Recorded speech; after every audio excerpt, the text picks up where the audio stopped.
Hello दोस्तों, मैं हूं आपकी दोस्त वंदना और मेरे इस यूट्यूब चैनल लीगल चॉइस में आप सबका स्वागत है। दोस्तों, झारखंड की अंकिता का जब केस सामने आया था तो उस समय पूरे देश को ये लगा था कि शाहरुख ही गुनहगार है और सब उसको सजा दिलाने के लिए आवाज उठाने लगे थे। उस समय किसी ने भी ये नहीं सोचा था कि हो सकता है कि शाहरुख बेकसूर हो या इसके पीछे कोई और कहानी हो। पूरे देश में सिर्फ एक ही ऐसा व्यक्ति था जिसने ये जानने की कोशिश करी, ये पता लगाने की कोशिश करी कि शाहरुख असली गुनहगार है भी या नहीं। जी हाँ, मैं बात कर रही हूँ विनय दुबे जी की। विनय दुबे जी ही एक ऐसे व्यक्ति थे जिन्होंने इस संदर्भ में सोचा और अपने कदम आगे बढ़ाए। और सोचना भी चाहिए, क्यों किसी बेकसूर को सजा हो, सजा उसे ही होनी चाहिए जो असली गुनहगार है।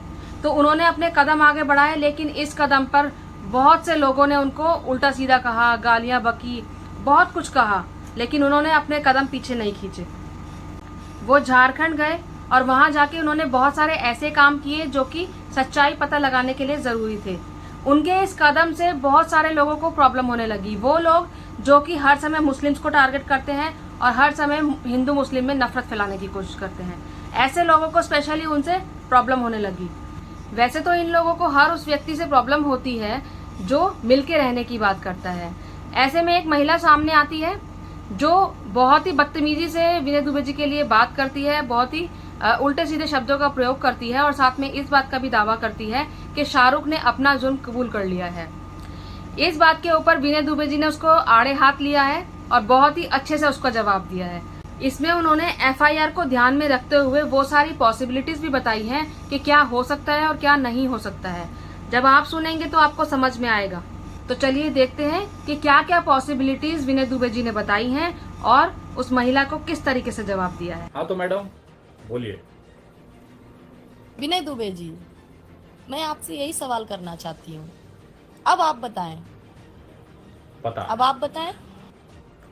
ये कुछ पूछ रही हैं मुझसे तो मेरा फर्ज बनता है मैं जवाब दूं। इनका ये कहना है कि आज शाहरुख का जो केस डायरी है वो ये मैडम ने सोशल मीडिया पर पढ़ के सुनाया। उसमें बहुत सारे सनसनीखेज खुलासे थे। इनके हिसाब से शाहरुख ने कबूल कर लिया है कि अंकिता को उसने ही जलाकर मारा है। बहुत अच्छी बात है, शुभकामनाएं। तुरंत कल कोर्ट जाइए और फांसी चढ़ा दीजिए शाहरुख को। जब इतनी ही चीजें आसान हैं तो कर दीजिए अपने मन का और मना लीजिए जश्न शाहरुख के फांसी का। अभी भी आप लोग डरे हुए हैं, आपको समझ में नहीं आ रहा है कि अदालत है, यहाँ भावनाएं नहीं चलती। जो भी शाहरुख ने पुलिस के सामने कबूली की है वो क्या है आपको यही मैडम बताएंगी। मैं इतने दिन से बता रहा है तो लोग मुझे थोड़ा सा ये मानते हैं कि मैं शाहरुख को बचाने की कोशिश कर रहा हूँ। आज जो मैं कह रहा था इतने दिन से वही मैडम ये चीज कहने वाली है। अंकिता ने मरते हुए अपना बयान झूठा दिया। अब आप बोलेंगे देखो विनय दुबे फिर चालू हो गया। नहीं भाई साहब, मरती हुई अंकिता ने झूठा बयान दिया था। जब मैं ये बात कहता था तो आपको बुरा लगता था, किसी मरे हुए इंसान का बात झूठा नहीं हो सकता। अगर मैं आपकी बात को ये मान लेता हूं कि अंकिता मरते हुए झूठ नहीं बोली, अंकिता का बयान क्या था जरा सुनिए। ये बयान मैं पढ़ता हूं और एक एक लाइन में आपको इसकी विश्लेषण के साथ सबूत रखने की कोशिश करता हूं। इसमें लिखा है, मेरा नाम अंकिता कुमारी उर्फ छोटी है, उम्र 19 वर्ष, पिता संजीव सिंह, जरुआडीह थाना नगर जिला दुमका का रहने वाली हूँ।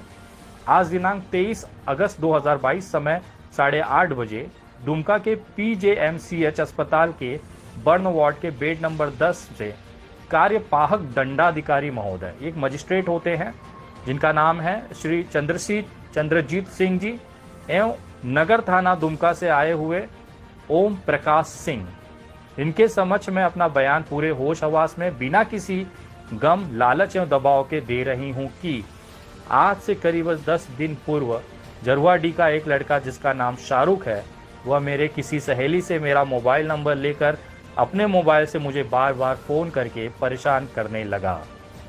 10 दिन पहले अंकिता ने अपने मरते हुए बयान में कहा कि 10 दिन पहले मेरी किसी सहेली से शाहरुख ने नंबर लेकर मुझे परेशान करने लगा। एक तरफा प्यार था शाहरुख का, अंकिता को परेशान करता, उसी गुस्से में उसने जला दिया।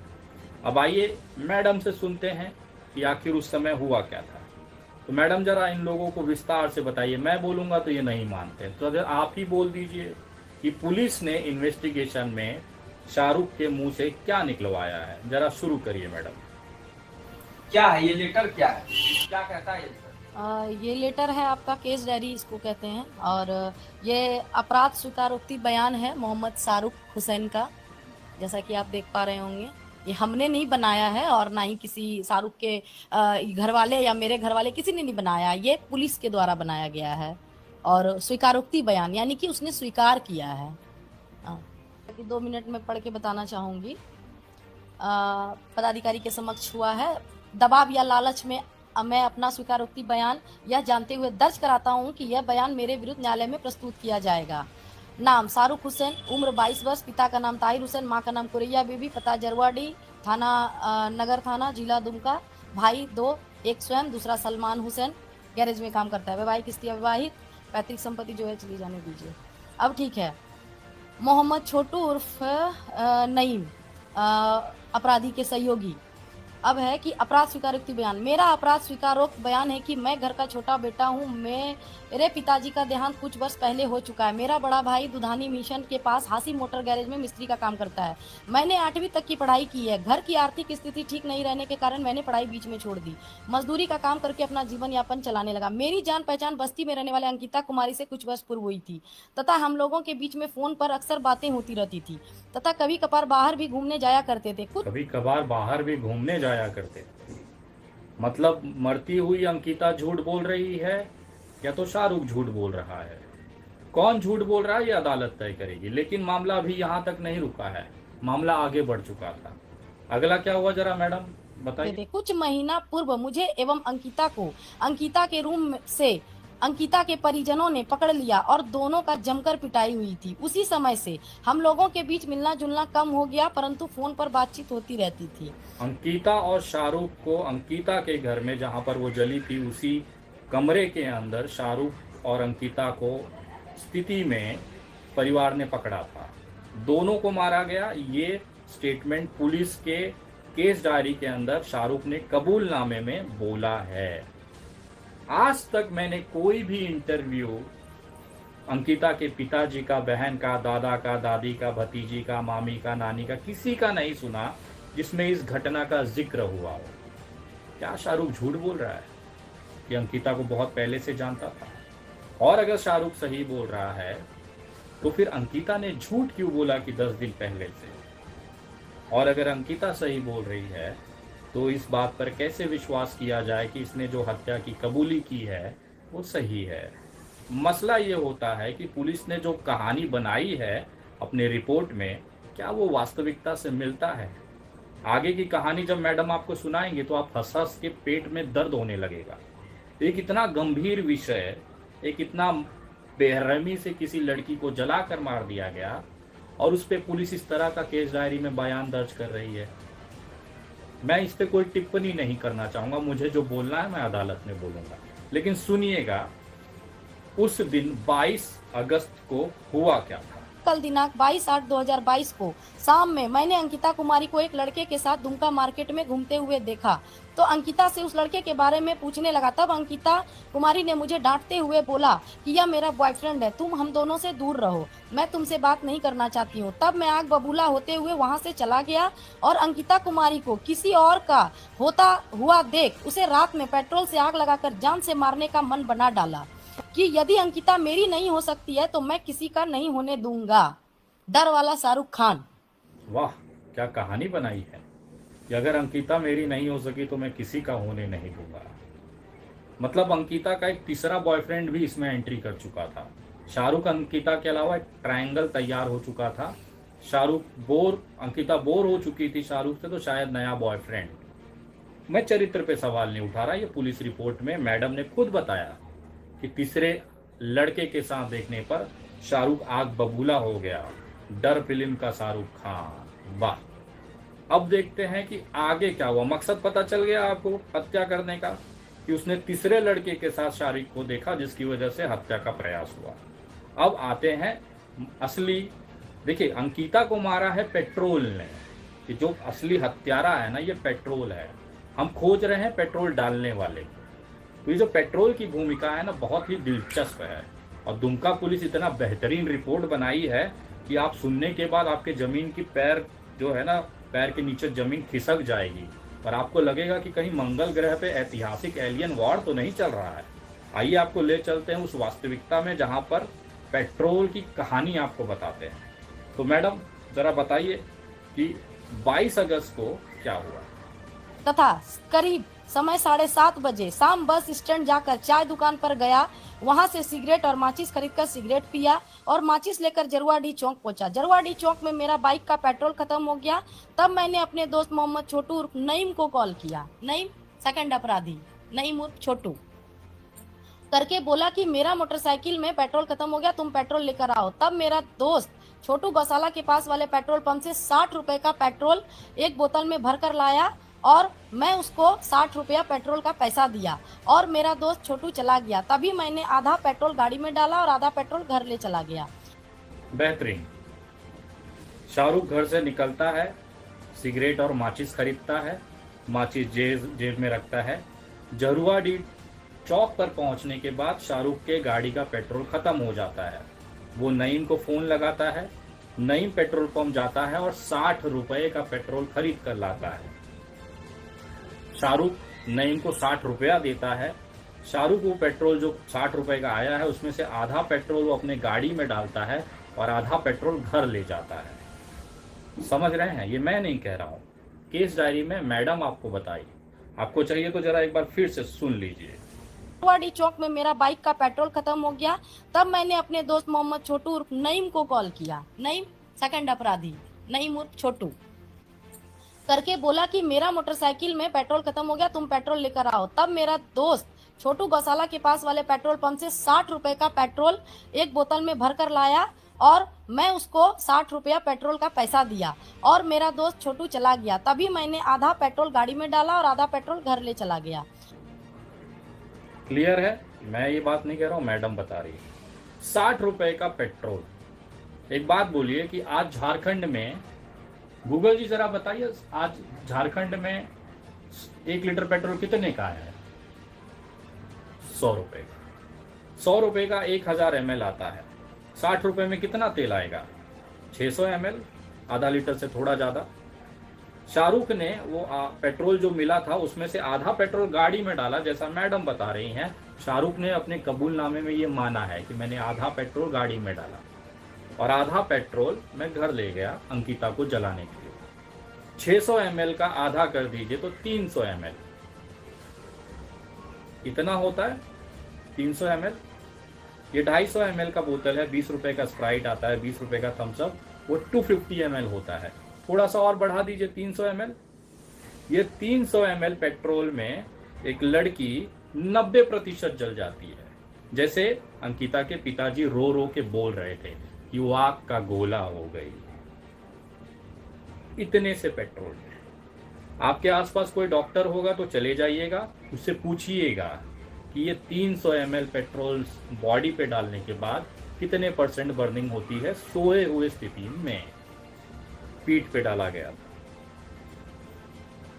मतलब कहानी देखिए कि शाहरुख को फांसी चढ़ाना है, चाहे जैसे, भले 50 ml में 90% जला दो। मैच भी तो होना चाहिए। और शाहरुख इतना ही हल्का फुल्का आदमी नहीं था, शाहरुख सुपरमैन था। आगे वाली कहानी सुनने के बाद तो आपको चकरा जाएगा, आपको समझ में नहीं आएगा कि आप कौन से लोक में जिंदा हैं। पुलिस ने इतनी बढ़िया कबूलनामा शाहरुख से करवा लिया, कोर्ट भी सोचेगा कि साला हम इसको तुरंत फांसी पे चढ़ा देते हैं। क्योंकि जब इतना बड़ा ये विचित्र है, सुपरमैन है, एक तरफ चौक पर नईम को फोन करके पेट्रोल मंगाता है और दूसरी तरफ पुलिस अधिकारी ने लिखित स्टेटमेंट कोर्ट में जमा कराया है कि मेरी इन्वेस्टिगेशन में मैंने सीसीटीवी में शाहरुख को पेट्रोल पंप पे देखा। मैं कहूंगा तो नहीं मानिएगा। सुनिए मैडम को। मैडम जरा वो पेट्रोल पंप वाली कहानी सुनाइए तो।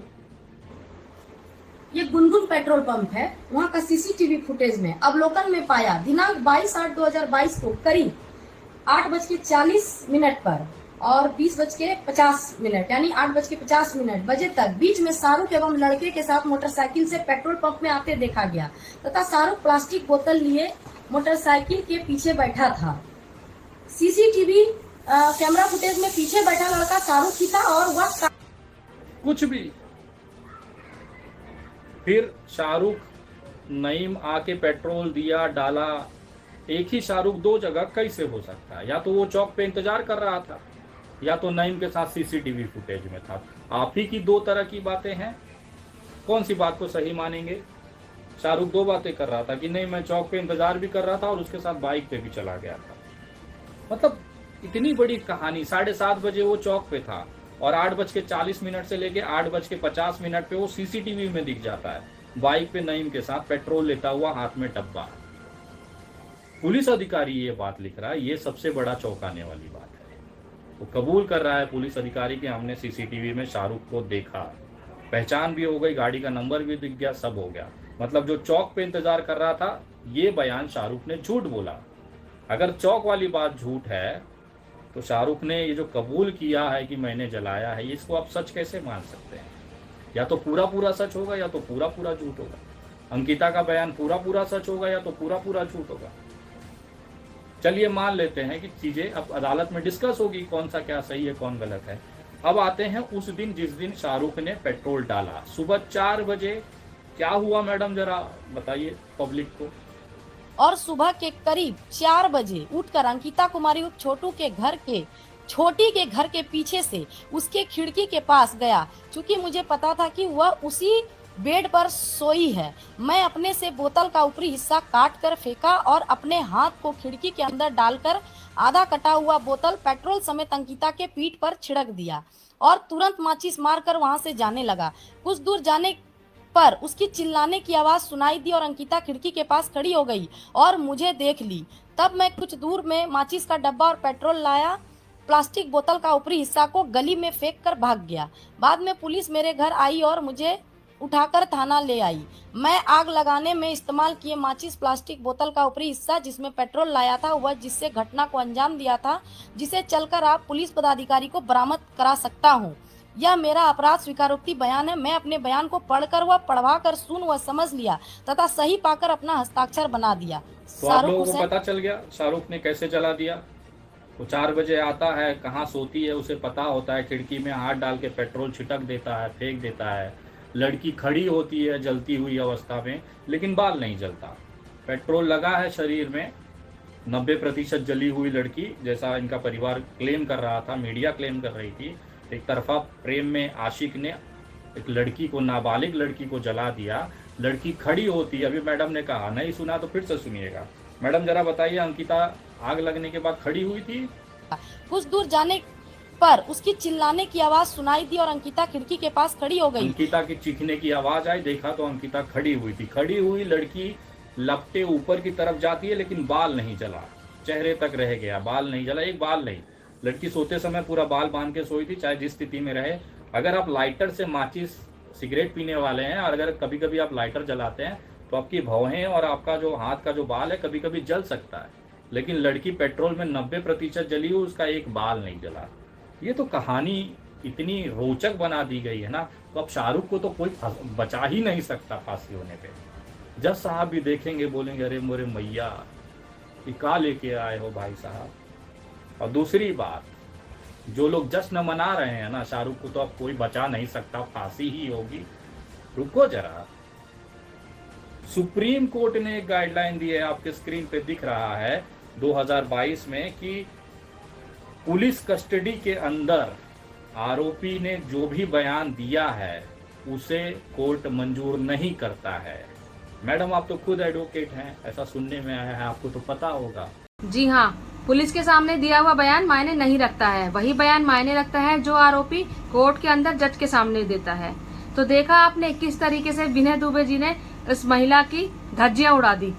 उसके बाद 28 सितंबर को कोर्ट की हियरिंग होती है। कोर्ट में क्या कुछ होता है, शाहरुख ने और नईम ने क्या बयान दिया, क्या कबूल किया, वो आप आगे खुद देखिए। एक महिला पुलिस की जो केस डायरी है उसको दिखा दिखा के नाच रही थी, अपनी बात रख रही थी और खुश हो रही थी कि शाहरुख ने और नईम ने कबूल कर लिया है कि उसने ही अंकिता को जलाया है। और खुशी इस तरह की थी कि उन्होंने कंफर्म कर दिया कि बस कल ट्रायल शुरू होगा और पहली हियरिंग में ही शाहरुख को फांसी दे दी जाएगी और तीसरे दिन फांसी पे लटकता हुआ शाहरुख पूरे देश को दिखाई देगा। ये जो ओवर कॉन्फिडेंस था ना, ये 24 घंटे भी नहीं टिक पाया। पहले देखिए मैडम का कॉन्फिडेंस लेवल किस ऊंचाइयों पर था। अब रही बाकी बची बातें, ये तो कोर्ट साबित करेगा, ना आप करेंगे ना मैं करूंगी ना और कोई करेगा। और आप यह जान रहे हैं कि आप एक समाज सेवी हैं भाई, बहुत लोगों का आपने भलाई किया है, पूरा समाज का सेवा किया है। लेकिन मैं आपसे यही कहना चाहूंगी कि अब सच्चाई ज्यादा दूर नहीं है। आप जितना भी इस मुद्दे को तूल पकड़वाइए कोई फर्क नहीं पड़ेगा। विनय दुबे जी, सच्चाई सामने आ चुका है। कल से ट्रायल शुरू होगी, उसके बाद बहुत जल्द हम लोग इस केस का जो आरोपी है नईम उर्फ छोटू और शाहरुख, ये दोनों को फांसी का सजा होगा। आप देखते रहें और उस दिन मैं आपसे बिल्कुल विनम्र हाथ जोड़ के आपसे मैं बात करूंगी और आपको नमस्कार है मेरा। मैं भी आपको नमस्कार करता हूँ, मैं भी आपको धन्यवाद देता हूँ और मैं भी देखना चाहूँगा जिस दिन शाहरुख को आप फांसी पे लटकाएंगी, हम दोनों मिलेंगे, एक दूसरे को मिठाई खिलाएंगे। ये मेरा वचन है। विनय दुबे अपना हर वादा पूरा करता है। इस बयान के बाद इस वीडियो में जो मोहतरमा ने कहा अभी, उस सुनने के 24 घंटे के अंदर अंदर अदालत में ये पूरा मामला मुंह के बल गिर पड़ा।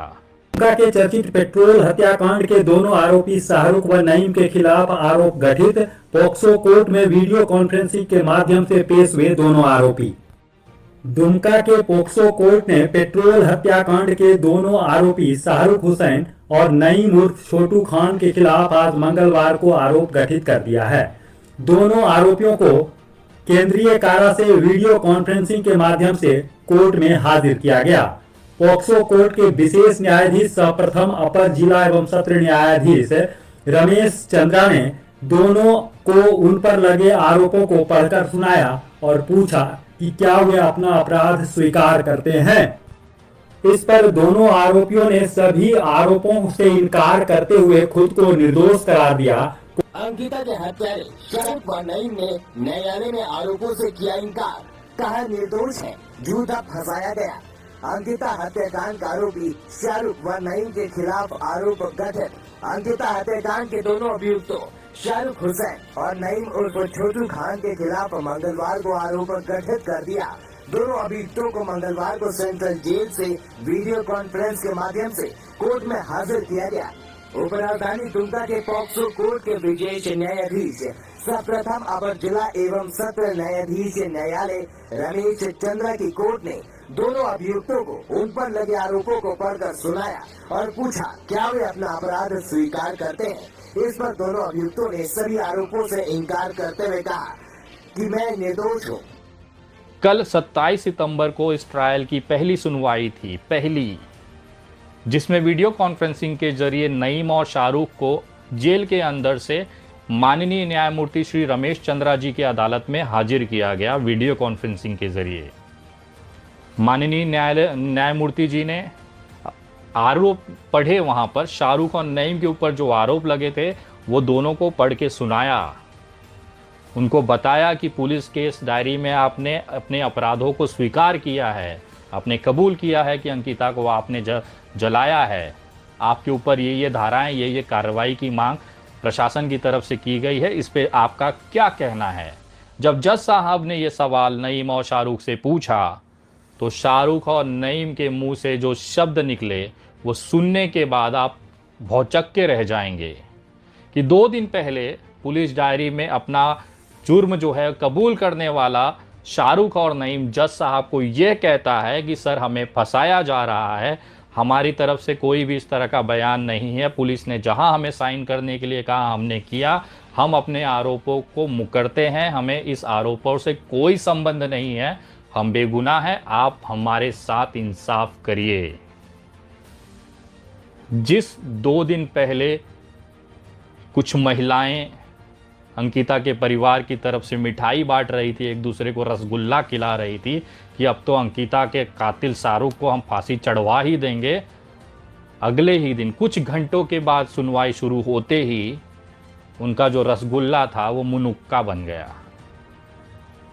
इस तरह की जो कहानी पुलिस लेकर आई, अभी तो केस का पहला पन्ना ही पढ़ा गया था और यहीं पर कहानी पलट गई। शाहरुख और नईम ने अपने ऊपर लगे सारे आरोपों को खारिज कर दिया, अपना जुर्म मानने से मना कर दिया। आज 28 सितंबर 2022 है। जज साहब ने वो सारे जो गवाह हैं इस केस में, टोटल 26 गवाह इस केस में बनाए गए हैं, उन तमाम लोगों को नोटिस जारी किया और उनके बयान जज साहब के सामने दर्ज किए जाएंगे। अब पुलिस और प्रशासन को जो उन्होंने कहानी गढ़ी है अपने पुलिस डायरी और चार्जशीट में, अब उसे साबित करना पड़ेगा अदालत के अंदर।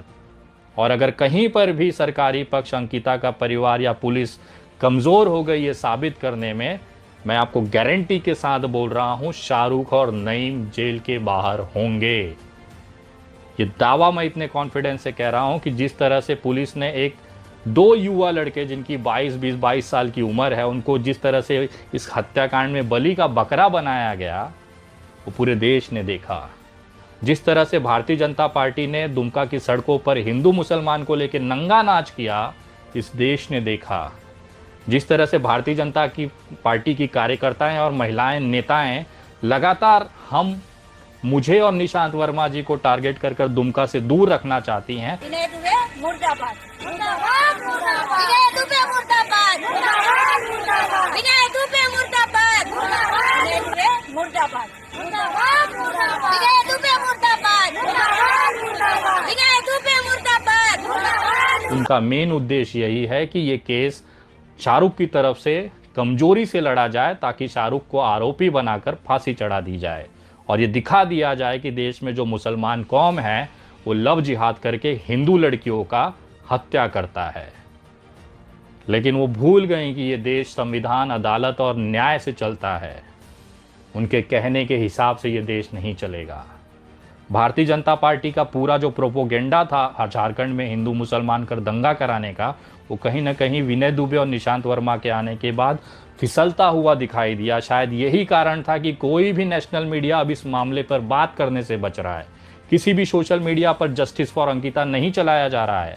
कोई भी बड़ा नेता अब इस पर बयान देने से बच रहा है। यहाँ तक कि भारतीय जनता पार्टी के जो लोग छाती पीट पीट कर अभी तक रो रहे थे, भौंक रहे थे, टेलीविजन और सोशल मीडिया पे चुपचाप घर में बैठ के इस केस पे अपनी किरकिरी होते देखेंगे, क्योंकि आरोपी कोई और ही है। जी हाँ, ये बात तो बिल्कुल ठीक है।